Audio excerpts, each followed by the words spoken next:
CFC family. Listen, I'm coming to you and I'm excited to share with you an incredible story about some of our family right in our own church.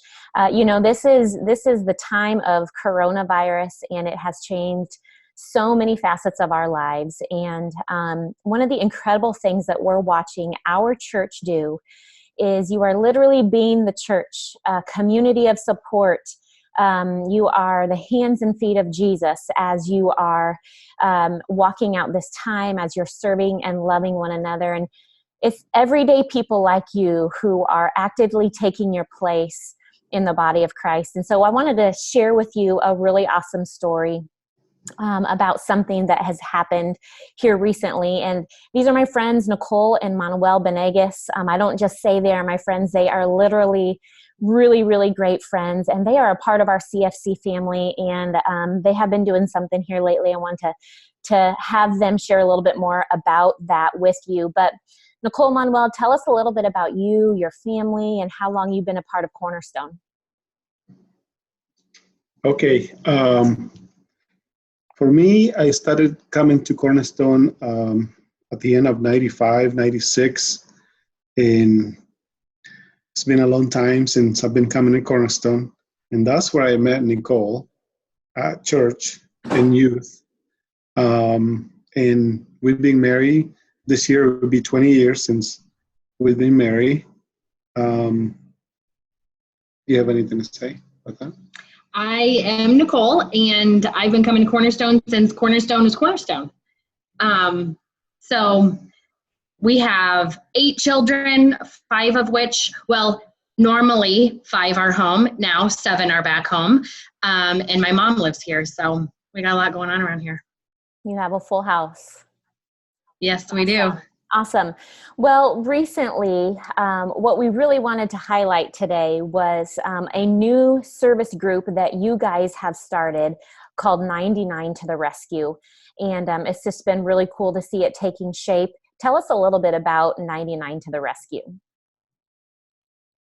So the idea started about a long time ago, about me having a group of guys being able to help the people in need, like older people, also like retired people, divorced parents that don't have a lot to, not a lot of income come to them. So those kind of people. And at that time, it seems like everything was a little complicated with the law and all the requirements. So Facebook wasn't around, so we dropped it. We decided not to do it for some reason. But lately, we've been home with everybody home, trying to find things to do. I know the kids are doing school and their classes online, but then we will get to sit on the table and just be sitting for more than an hour, 2-3 hours at the table, and all of a sudden just click and said, "Hey guys, do you want to do this with me? This is the time." And they're like, what? And, Sophie also, I feel like she also has my heart to help others. And she was like, yes, let's get it done. So I told them, this is the time where if somebody needs groceries to be picked up, we can take them to them. So it's not the one that we are at risk. And, if somebody needs their yard sticks to be picked up in their yard, we can all hop up in the car and go get it done. And so we come up with the name 99 to the Rescue. And whoever wants to jump in and be a rescuer, they can come and be in this group and help others. I think this is the time, where people are, I don't know, I'm one of those people. I thought, this whole time I have the virus, and it's just my mind is just going crazy about that. And I think being able to do something like this for church and the community, it makes my mind busy and able to do other things that I was not able to do. That's so awesome. Do you have anything to say? No, the only thing I would add is, Sophie's our researcher.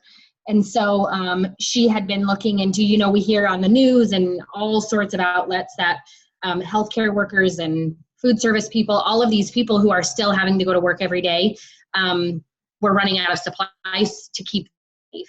And so that was, she's going into healthcare. That's the field that she's really passionate about. And so she's like, we need to make masks. So she found a pattern, and on our bi-weekly grocery trip, we got fabric, and we were just like, we're going to do this thing. So, and it was actually a project that I anticipated that only a few of us would be able to do. Really just one. Bella's the only one who knew how to sew. Well, my mom knows how to sew a little bit. They were the only two. None of us knew anything about anything, but once we started just following the steps, we saw that we could involve the entire family. There's tracing, there's cutting, there's pinning. And then it was a great opportunity for Bella to teach the rest of us how to sew so that we could all be a part of it. Even Tanny, our firefighter, come up with, because there's no elastic anywhere. So we had to buy string to attach the mask in the back of your house. So, in back of the head. So he come up with a knot where you can adjust and make it tight. So it's pretty cool, pretty slick. Everyone has had really an integral part in this. That is so great. So tell me a little bit more about what else you've been able to do through the group. You mentioned the masks. What are some other things that you've actively, practically been able to do since you started it? So as soon as we put the group on Facebook, and I send it to everyone, even people that know how to speak the language, I send it and they start hearing about it. We also put in there there's people in need where they don't have any money, so money start coming to my Venmo. We got requests for people that feeling lonely, and we started making care packages. We've been requested a lot of masks. People that got the virus and don't want to spread it, they ask for masks. So we're making this little package where we explain how to use the mask. That it's not it's just a homemade mask, but they're saying that if you put a vacuum filter or other things like that, you can still be able to, prevent the virus. We have gotten a request to go pick up sticks in the yard. Requires no face-to-face contact with anybody. We've got a request for a family in need that needs meals.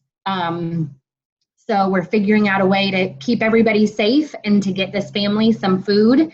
Those are the other things that we've gotten requests so far. Awesome.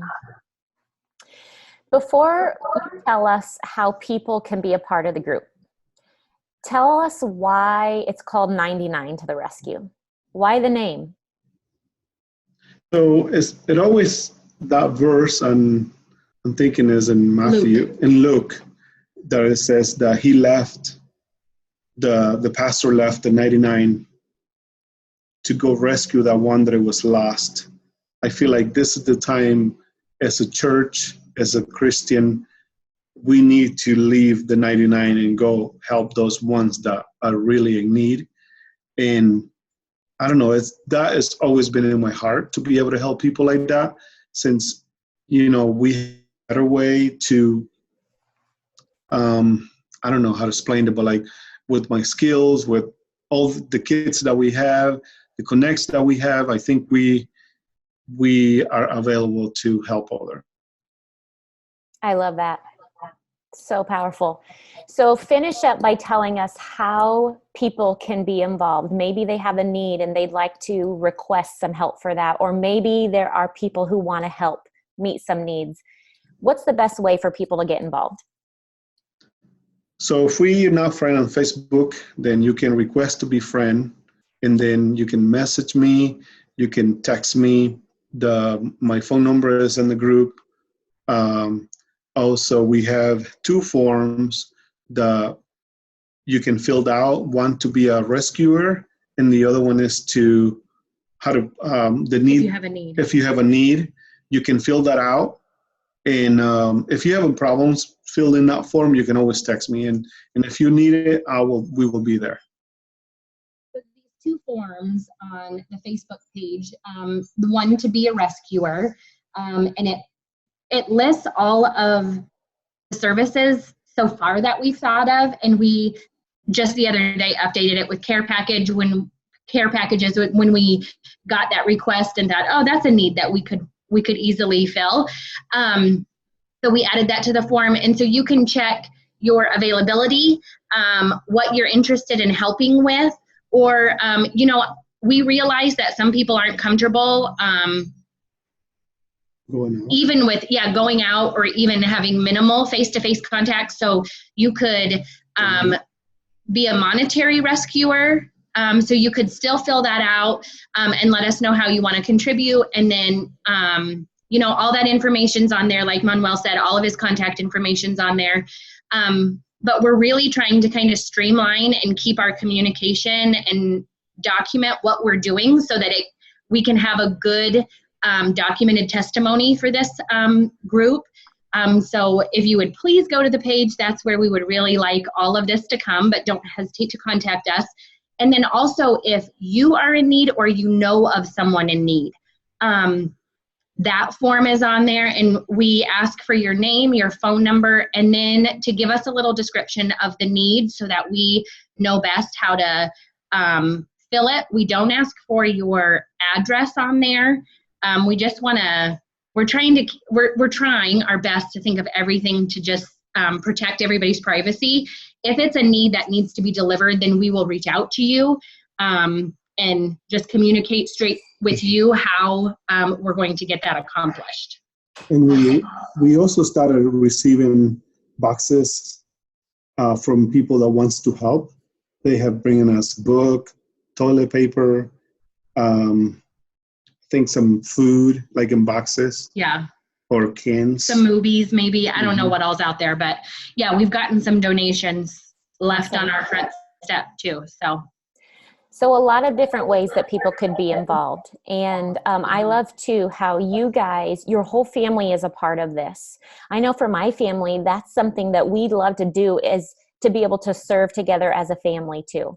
And and I know how much you guys are for the whole family coming together and doing that. And this is a way that families could be a part of that. Thank you guys so much for all that you're doing.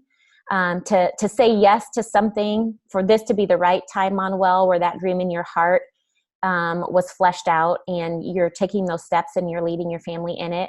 I love that, and we're so grateful for you guys just taking your place in the body of Christ, really serving and loving people, and we can't wait to be a part of it. Thanks. Thanks, Angie.